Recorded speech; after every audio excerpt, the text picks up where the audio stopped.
President Trump has declared a new round of potentially punishing tariffs targeting foreign-made cars and auto parts. The president revealed yesterday that those items will face a 25% tariff, including car parts made abroad that go into cars assembled here in the U.S. And what we're going to be doing is a 25% tariff on all cars that are not made in the United States. But if you build your car in the United States, there is no tariff. And what that means is a lot of foreign car companies, a lot of companies are going to be in great shape because they've already built their plant, but their plants are underutilized, so they'll be able to expand them inexpensively and quickly. But others will come into our country and build, and they're already looking for sites. Trump also said he wants interest on car loans to be tax deductible for U.S.-made cars. The announcement comes less than a week before the president's so-called Liberation Day on April 2nd. That's when a massive round of new tariffs is expected to hit a wide variety of goods made by many of the United States' largest trading partners. Liberation Day. Joining us now, former Treasury official and Morning Joe economic analyst Steve Rattner, and columnist and member of the editorial board at the Financial Times, Gillian Tett. So, Steve, we're going to get into the effects on the economy of these tariffs. But first, let's explain to our viewers what Donald Trump is trying to do, the resonance of this issue. I remember back first time I ran for Congress, I was running against Bill Clinton's tax increases, right? But I would get out in rural parts of my district, and they wanted to talk about NAFTA, GATT, and the World Trade Organization. And I was like, what? And it pretty soon I realized, I said, let's start tonight talking about NAFTA. But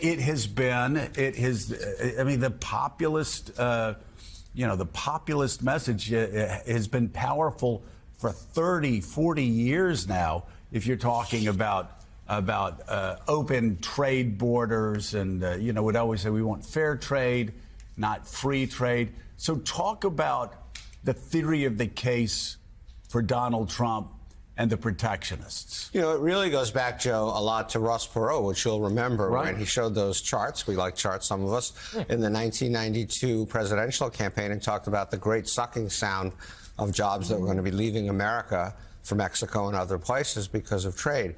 And Donald Trump is like a 19th century mercantilist. He believes that trade deficits are inherently bad, and it somehow represents a loss of wealth from America to other places.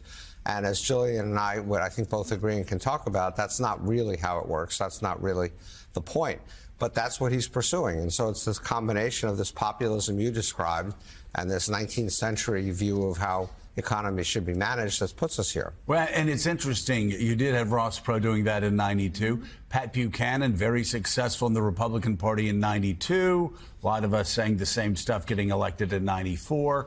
Perot doing well again in 96. There has been a strain of this in the Republican Party. The fascinating part is that Bill Clinton and Robert Rubin had a more traditionally Republican view of trade.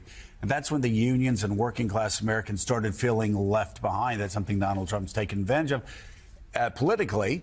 And it's interesting, we had the head of the UAW, Shawn Fain, come out yesterday praising him for this. Well, there's no doubt that there has been a growing problem around the whole trade profile for many years. And so it's not surprising in some ways that the populists on both left and right are howling about this and wanting to do something. The question is whether what they're doing is the right thing to do or not. And frankly, I think most economists would regard what Donald Trump calls the Economic Liberation Day as Economic Lunacy Day. Because essentially what you're doing with these threatened tariffs is smashing apart business confidence because they can't plan, smashing apart consumer confidence, and we've just seen consumer confidence plunge to the lowest level for 12 years. You're potentially going to have a lot of inflationary impacts. Again, consumer expectations of inflation have just jumped up dramatically to above 6%, according to the Conference Board's data this week, which is astonishing given that Donald Trump campaigned on bringing down inflation. And, of course, the other problem is that all of the supply chains are so integrated that if you try and hammer the bilateral trade, you're going to eventually hurt American producers as well. So car parts well, the process of making a car crosses the US-Mexican border 7 times back and forth along the supply chain.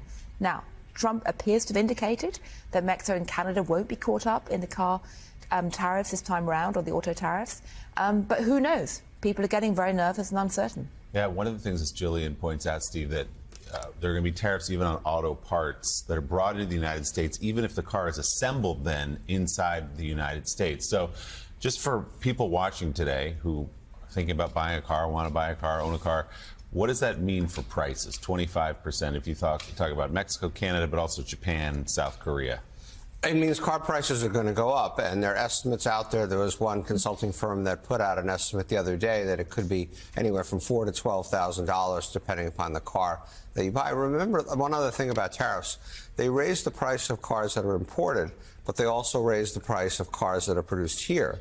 Because once the price of cars that are produced somewhere else go up, the people here who produce cars say, okay, well, fine, I can now charge a few $1,000s more for my car.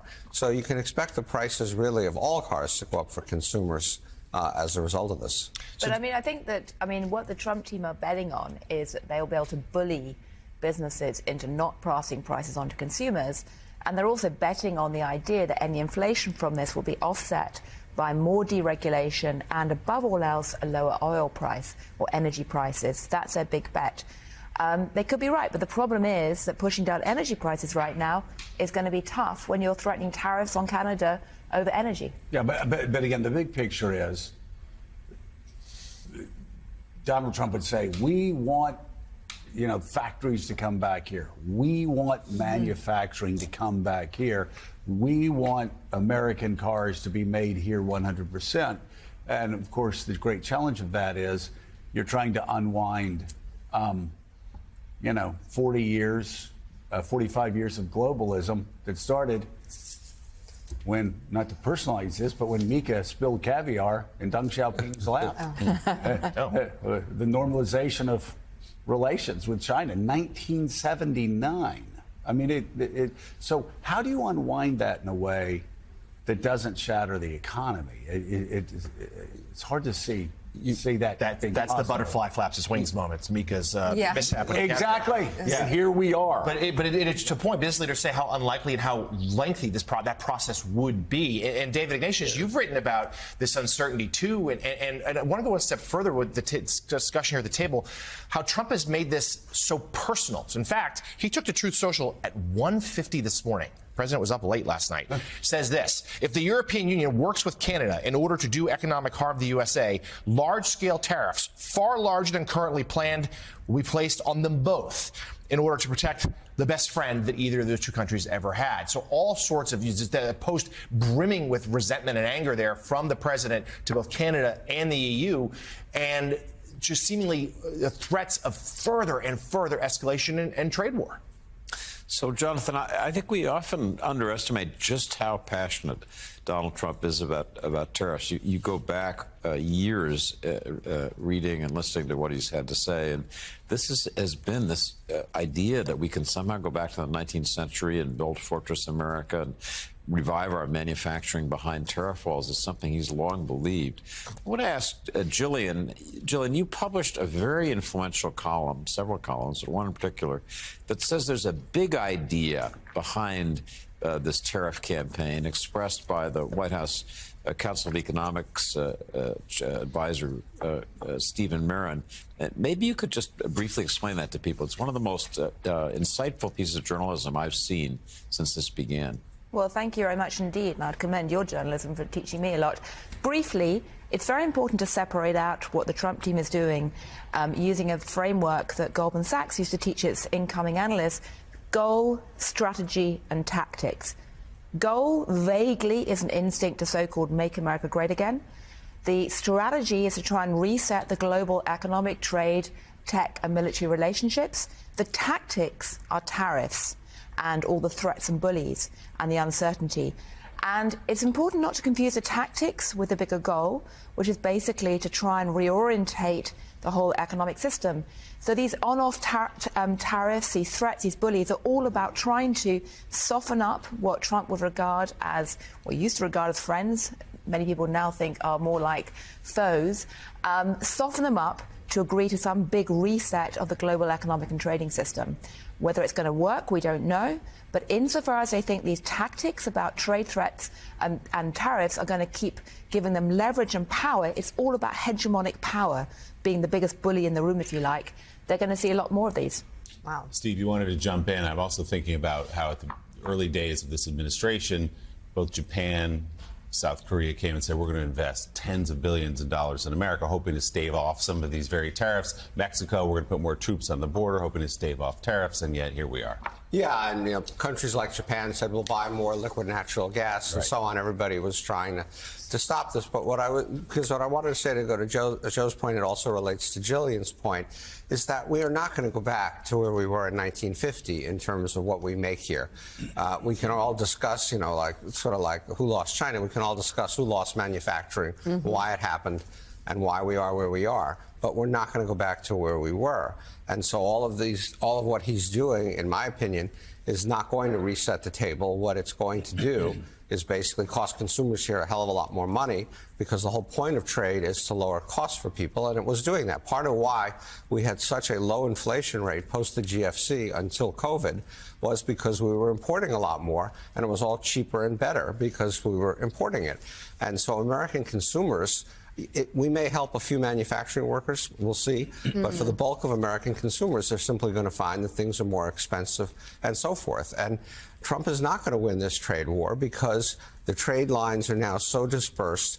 There's a certain amount of manufacturing capacity, like you mentioned, Hyundai and Louisiana and so forth, that may come back here, but it's not going to reset the table in any way. The Trump administration is escalating its crackdown on free speech on college campuses. This week, they arrested yet another student. That student is Rumeysa Öztürk, a 30-year-old PhD candidate at Tufts University. The surveillance video of the arrest shows federal agents in plain clothes and wearing masks who grabbed and detained the Turkish national, who is here in the United States on a valid student visa. Öztürk's lawyer said the video should, quote, shake everyone to their core. Öztürk has not been accused of any crime. Let's take a look at that video.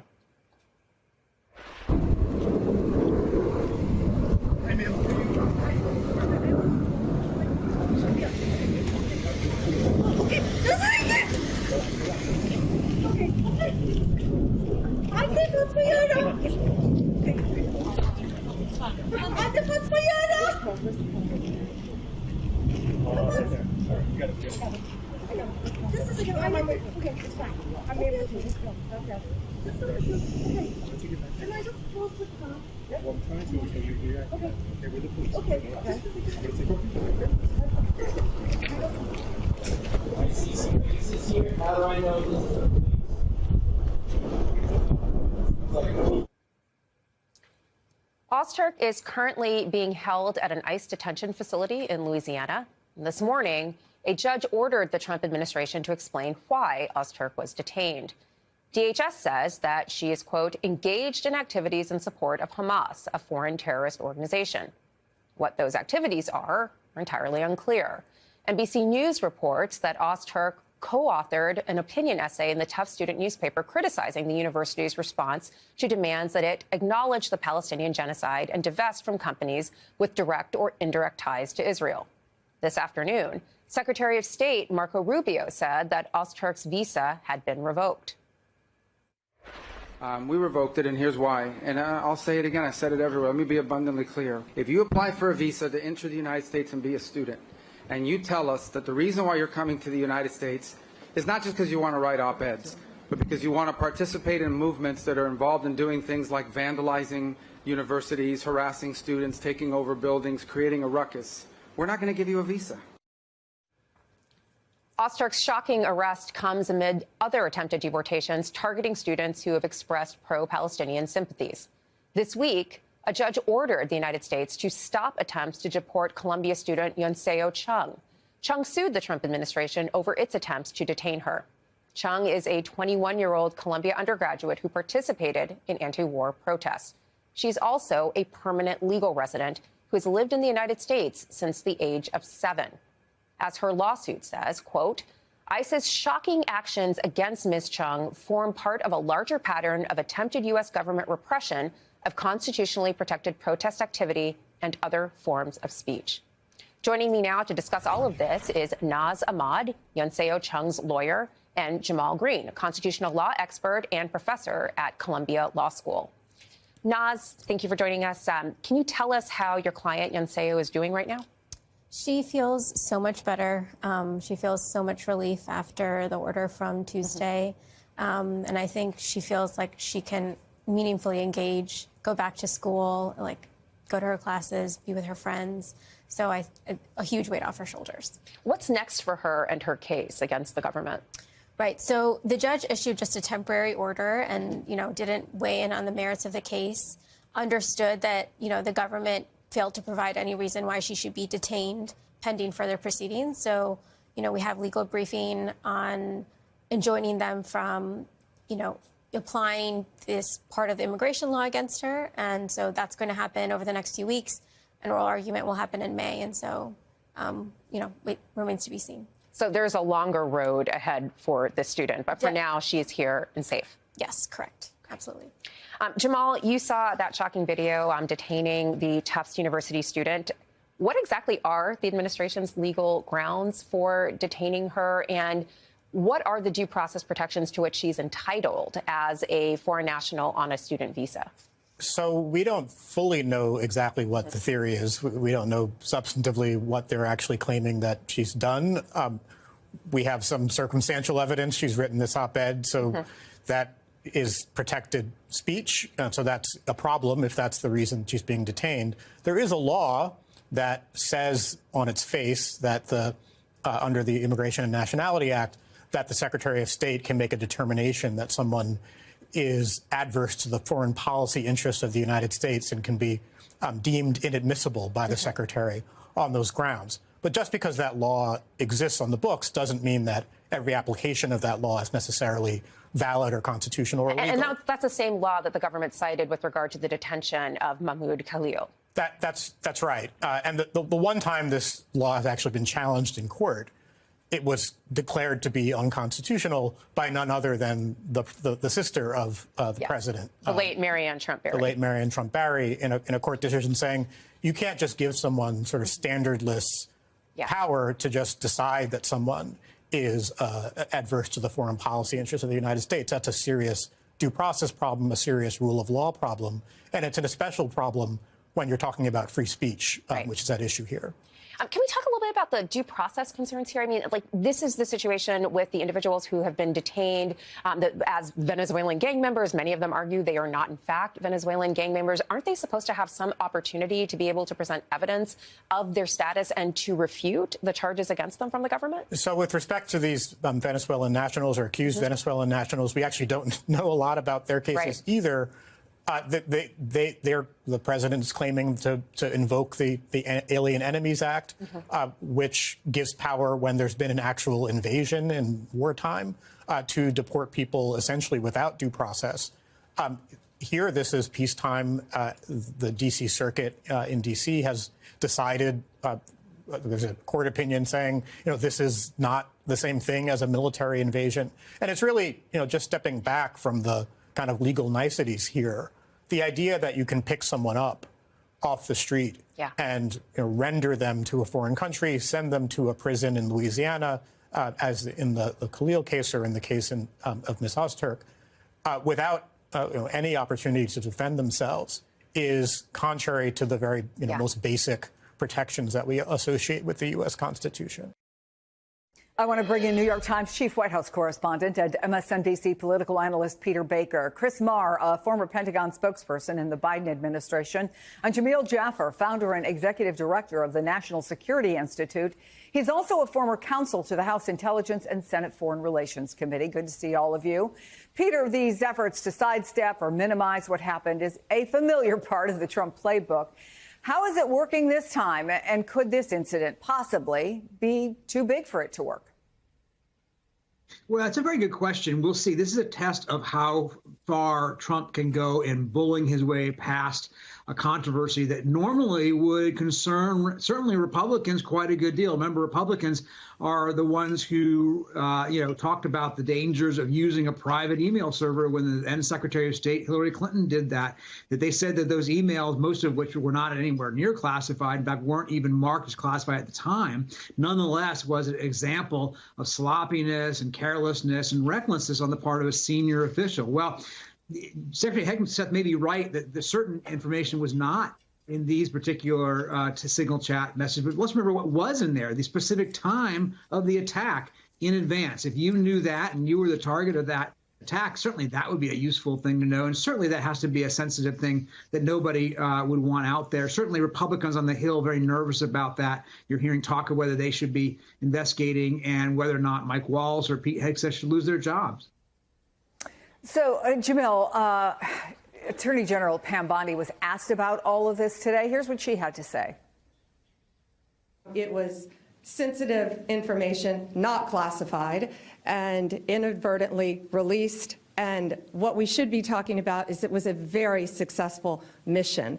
Our world is now safer because of that mission. We're not going to comment any further on that. If you want to talk about classified information, talk about what was at Hillary Clinton's home that she was trying to bleach a bit. Talk about the classified documents in Joe Biden's garage that Hunter Biden had access to.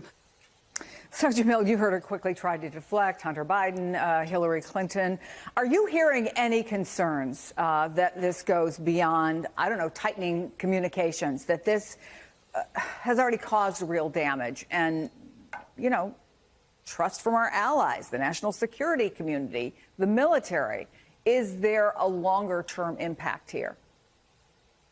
Well, certainly we know that our allies are not thrilled with what they saw in the chat, but it wasn't that much different than what they probably heard in Munich from J.D. Vance directly, and what they've seen from President Trump a number of times. So I don't think they're that surprised. It's probably not great to see it in writing, but there it is, right? I guess the real question is what happens going forward? I think the strategy has been a mistake, this idea of going after Jeffrey Goldberg because he's too liberal or hates Donald Trump or saying it's not classified. I mean, all they're doing is extending the story. I think the right players is to say, look, we don't have a good communication system that works for TSSCI material. We can't do real-time chats. It's not working well, so we use Signal. That wasn't a great plan. We're going to do better next time. We're going to create a better system and move on. If that had been their position from the beginning, if they pivot to that now, they'd probably be in better shape. I'm not sure why they continue to go down this danceless line of classified, not classified, or, Goldberg's a person we don't like. It just doesn't make a lot of sense to me.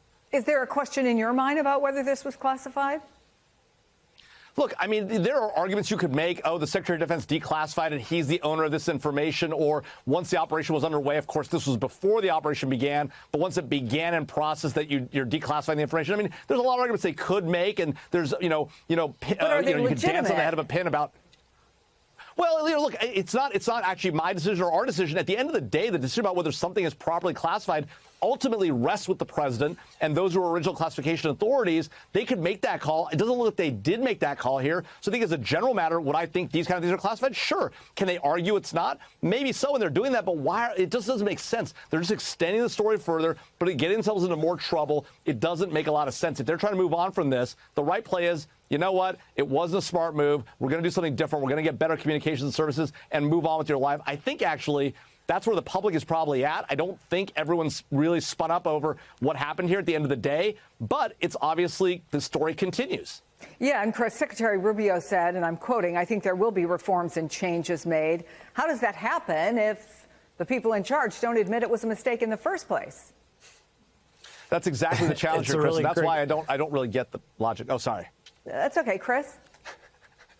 Yeah, it's a really great question. I mean, the fact that they can't even say that this stuff was classified, that because there were no locations and units mentioned, just shows how not fit for the job that somebody like Pete Hegseth is.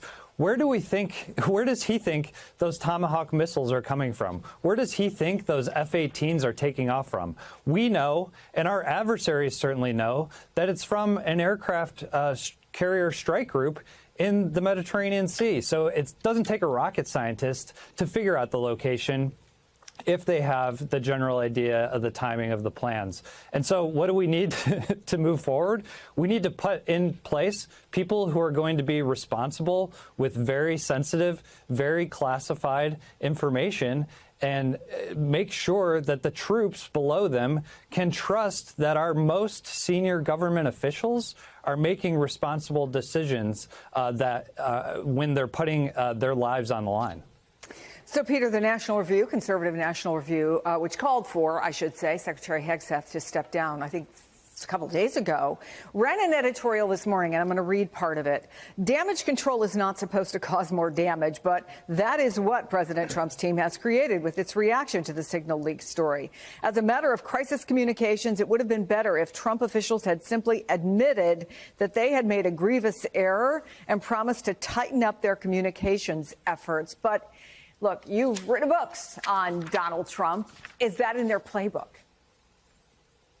Yeah, admitting error is not really on his call sheet. You know, that's just not something he tends to do. Now, this is the era of his aides. He is more willing to throw them under the bus if he has reason to be unhappy with them for other reasons. But he gets his, his backup when the political culture, the media in particular, are after somebody working for him. And that's when he tends to dig in and say, no, I'm not going to go along with that. I don't want to give in to the chattering class, if you will. But, look, there are questions about the president's support for Mike Waltz going into this, even aside from this Signal chat. There's been questions about whether or not Waltz really is his preferred choice at this point for a national security advisor. Look what's happening with his friend Steve Witkoff, who's being used for all of these diplomatic ventures. So, if he has some other concerns about Waltz, it certainly doesn't help him. Hegseth probably a stronger position because he's a Senate-confirmed official. The president doesn't want to have to go through, getting somebody else through the Senate at this point and wouldn't want to back down or look like he made a mistake. But, Chris, does this speak to concerns of some people that this administration, since the beginning, hasn't chosen people that have the kind of depth of experience that we've seen in other administrations, Democratic and Republican, that someone like Secretary Hegseth is not familiar enough with the processes, with the procedures, with the way things work in Washington, but particularly national security information, knowing what should and should not happen. In essence, experience matters. Experience matters a great deal. And the thing is, there are plenty of people on that Signal chain who could have done the right thing. I think there were 18 people on that chain. Not a single one of them took a step back and said, hey, guys, maybe we should think about where we're talking about this stuff. In my experience at the Pentagon, we did very similar operations over and over and over again against the Houthis and otherwise. All of those, there's no dispute that this was a successful operation. That's not in dispute. But we had plenty of successful operations during the Biden administration. The planning and discussion for those took place in secure facilities on secure devices. It's not rocket science. It's all laid out for you. And if you're not able to follow it, if Pete Hegseth is willing to just copy and paste specific times, specific details when the bombs are all going to start dropping, that's just plain irresponsible. It's shameless, and there needs to be accountability. So, Jamil, as you suggested, as the National Review suggested, they did not take this on in a way that a lot of people have suggested that they should have. So now the two heads on both sides, the heads of the Armed Services Committee, Senators Wicker and Reid, say they're going to ask for an expedited investigation by the Defense Department's Office of Inspector General. But Trump fired the Inspector General at the Pentagon 2 weeks into his term. I mean, who would even investigate? Do you think that the next step is some sort of investigation? Where do you see this going, Jamil? Well, look, it's interesting they called for an investigation by the Inspector General because, Congress could obviously do its own investigation if they chose to do so. And that's probably where this ends up. I think Peter's right to say that the president wouldn't be afraid to throw somebody under the bus if he saw it in his own political interest. Right now, it looks like, as Peter says, the president's sort of consolidating around his team, as you laid out in your opening, Chris. And I think at the end of the day, that's likely where it's going to end up. Now, there's a possibility if it really heats up on Capitol Hill and the president feels under pressure, he then will lash out and pick somebody.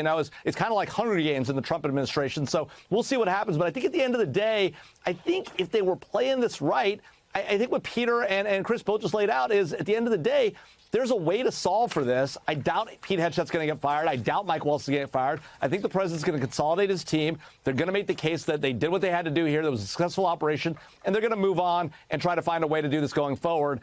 Unless Congress really comes down hard on them, I don't see this changing, to be honest with you, Chris. One thing has become clear as Donald Trump battles the courts over his deportations of immigrants to El Salvador, grabbing people off the street and rendering them to a foreign gulag with zero due process. What's clear now is that the point of it all was to basically make content. Trump and the government have eagerly shared videos and photos of shackled and forcibly shaved detainees to show they're doing something. Gross violations of human rights being done to provide fascist propaganda. Yesterday, we saw the worst example yet. The Secretary of Homeland Security, Kristi Noem, traveled to that gulag in El Salvador. This is the photo opportunity that she traveled there to get. It's a screenshot from a propaganda video that we're not going to show here because none of the prisoners stacked behind her like firewood consented to this. It's debasing and dehumanizing by design. In the video, Noem said that this overseas jail, where prisoners are being held without trial, is one of the tools in our toolkit that we will use if you commit crimes against the American people. They claim they're deporting undocumented gang members, but some just incredible new reporting from Mother Jones magazine suggests the American government is simply disappearing innocent people on the stupidest of pretexts. The magazine spoke with 10 families of disappeared Venezuelans who say their loved ones were abducted because the U.S. falsely accused them of having gang tattoos. Noah Leonard is one of the Mother Jones reporters who spoke with the families of those detained Venezuelans, and he joins me now. I just want to say Isabella Diaz is the co-author of this piece. The two of you did incredible work. This is some of the finest journalism I've read in the Trump era so far. Oh, well, thank you for having me on, Chris. It's really important. So let's talk about one of the people that you managed to track down. This is the family of Nery Alvarado. Tell me about who Nery Alvarado is. So Nery Alvarado, he actually celebrated his 25th birthday a week ago in this gulag that you talked about in El Salvador. He came to the United States last year from Venezuela, had been working in a bakery there, and I talked with his sister and his boss, and it was just immediately apparent just what a sweet man he is. His 15-year-old brother has autism. He has an autism awareness ribbon tattooed on his leg, and he only has 2 other tattoos, and this is part of the reason he was targeted. One says brother in English, the other says familia, family. And, he talked to his sister, and he says, this is someone who wouldn't even hurt a fly. His boss absolutely loved him, had invited him into his home many times, vouches for him 100%, yet he was taken in by ICE in early February and told explicitly, you're in here because of the tattoos you have. Yeah, can we show that one again? Nelierson, this really broke me. This is a tattoo with his brother's name, Nerlielson, and an autism, that's the autism awareness sign. And that tattoo, we think, is part of what got this guy grabbed, deported, and stuck in a prison with a shaved head, stacked in those cells with zero way to get out because of that tattoo. Yes. I mean, it is hard to believe. I mean, but we spoke with 10, like you said, 10 families. All 10 of their relatives had tattoos. It's, there might be some people who were sent there who didn't, but clearly they were targeting people who had these tattoos based on the idea that this is an evidence that you're in a gang. But that is such pseudoscience, basically. And especially in this case, these are obviously transparently not gang tattoos. And what is so kind of infuriating about this is, too, that when he was taken to ICE's office in downtown Dallas, I was told by his sister and his boss, he recounted this one day later. He said, they told me I was clean. They checked my phone. I explained my tattoos. They said it was fine, but then he went to another office and they said, you know what, you're coming with us anyway. And this was happening right at the time where the highest levels of the Trump administration were pushing for more and more bodies to put into detention centers. You also had someone else who was a singer, a relatively successal singer in Venezuela, right? Yes, we had someone, Arturo Suarez. I spoke with his brother and his wife. His wife, who lives in Chile, they had first, and you've got to think about this, these are Venezuelans. Their country has completely collapsed. So he had fled Venezuela nearly a decade ago in 2016, first went to Colombia, then Chile. Then they were going to come to the U.S. together, him and his wife, but turns out she was pregnant, and so he went on his own. He has a 3-month-old baby girl who he has never met, and now he is in this center in El Salvador. He was an aspiring musician, and people should check out his videos. He recorded under the name Suarez VZLA. They're really good videos. He's a great musician. I mean, just to be clear, like, none of these people have criminal records in the United States. They haven't been accused of any crime. In the case of Nelson Suarez, he had no criminal record in the other previous countries he was in. And as far as we know, no criminal record in Venezuela itself. Yes, it is really down the line. Down the line. I mean, and the only cases where we saw would be like if someone entered the country without inspection, crossed the border without authorization because they were unable to get an appointment to come to the official port of entry to request asylum. Those were the only things that we could say. Nothing violent, nothing even a car accident. And these are, again, you talk to family members, and again, I can't vouch for whether they're telling the truth, and maybe they want to look out for people, but like, it really seems that a significant number of these people, there's an example of a soccer player whose soccer tattoo was mistaken for a gang tattoo. I read a story in the Miami Herald today of a married father who went to his own ICE check-in and was put on this. That, like, they were just kind of grabbing everyone with tattoos or not? Yes, I think they were grabbing basically anyone they could find. And like I was saying, there was so much pressure too, and there is still so much pressure. And this is something that's still happening. I'm in touch with someone else who ICE arrested last week after the plane went to El Salvador. And ICE is blasting his photo out on their Facebook and Instagram saying, certified Tren de Aragua member. And now, so this is continuing. And the only reason we don't have potentially more people going is because there's a court order right now that is blocking them from being sent to El Salvador under the Alien Enemies Act, this extreme war power. I mean, some of these family members only know that their loved ones are there because they saw them in the propaganda videos and recognized them. Yes, I think this is one of the most dystopian and horrifying aspects of this is, when I first spoke to Enrique Neri's boss on Thursday, he wasn't sure. He said, I'm 90% sure he's there. And I'm 90% sure because he called us yesterday. He said he was going to be deported to Venezuela. No planes went to Venezuela. The only planes went to El Salvador. And we haven't heard anything from him. And he calls us every day. So that's probably where he is. But they hadn't been able to recognize him in one of those photos. Later that day, CBS finally got a list of who's there. And they got that confirmation. But like you said, other people we knew, Natalie Sanchez recognized her husband, the musician, Arturo, because he has a tattoo of a hummingbird on his neck. And she saw the photo and said, that's my husband's tattoo. He was bent over. Yes. I mean, I want just so people understand what's happening here. This guy who's got an autism awareness tattoo, who came to the U.S. for a better life, and he was working in a bakery in Dallas, got grabbed by ICE with no due process, put on a plane. He is now in one of the most notorious prisons in the world. And this man's 22. There is no way for him to get out. There is no way for him to get out. There's a prison that people talk about as a place where you don't get out of. They don't let people out of. And it's even, like you said, you called it a gulag earlier. Prison is a stretch here. This is a place where people are stacked in bunks 4 high. It is closer to a factory farm than it is to a prison. It is not meant, no human should be in this place of any kind. It is no mattresses, no sheets, nothing. Noah Leonard, like I said, you and Isabella Garcia, right? Isabella Diaz, yeah. Isabella Diaz, I'm sorry. Isabella Diaz, both of you did amazing reporting, and thank you for this work. Appreciate it. Thank you for having me on. Joining us now is Rufus Gifford. He's the former U.S. ambassador to Denmark under President Obama. Ambassador, great to have you with us. President Trump's interest in Greenland is nothing new. He's talked about taking over this territory since 2019, but he's really been ramping it up lately in his second term. Here he was just yesterday when he was asked if the people of Greenland wanted to be U.S. citizens. Watch. I don't know. I don't think they're uneager, but I think that we have to do it, and we have to convince them, and we have to have that land because it's not possible to properly defend a large section of this earth, not just the United States without it. So we have to have it, and I think we will have it. Your thoughts when you hear that? Oh, gosh, so many things, Anna, and it does trigger me. I'll be completely honest with you here. I say this. Look, Donald Trump and J.D. Vance are quickly learning what happens when you systematically and over again disparage our best allies on the planet. And that is the single reason why the J.D. Vance would have been protested had he gone to Nuuk or Ilulissat or any one of the other larger cities in Greenland. Let's remember what we're talking about here. This is obviously Greenland is part of the Kingdom of Denmark. They're a very proud people. They will always want a closer relationship with the United States. This is something me and my embassy worked on during my tenure, but not just Democratic administrations, not just Republican administrations. There is a way to bring the United States and Greenland closer together.